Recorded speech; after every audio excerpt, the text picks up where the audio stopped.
Hi viewers, welcome to my channel AB foods. ఈరోజు ఎవరైనా కొత్తగా నా ఛానల్ చూస్తుంటే please like, share and subscribe to my channel. ఈ హాట్ సమ్మర్లో cool and tasty fruit custard చేసేస్తామా?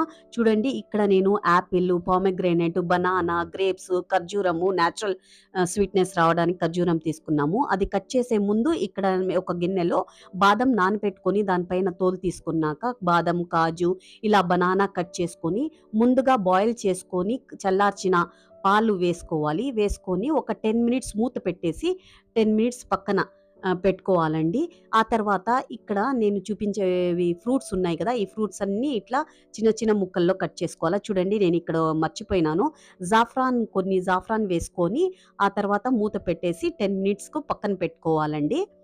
ఇట్లా పక్కన పెట్టుకున్నాక ఇంకా ఫ్రూట్స్ అన్నీ చిన్న చిన్న ముక్కలుగా కట్ చేసుకోవాలి. మీ నచ్చిన ఫ్రూట్స్ వేసుకోండి. నేనిక్కడ బనానా, యాపిల్, పామెగ్రేనేట్, ఇట్లా ఖర్జూరం వచ్చి చిన్న చిన్న ముక్కలు చేసుకున్నాను.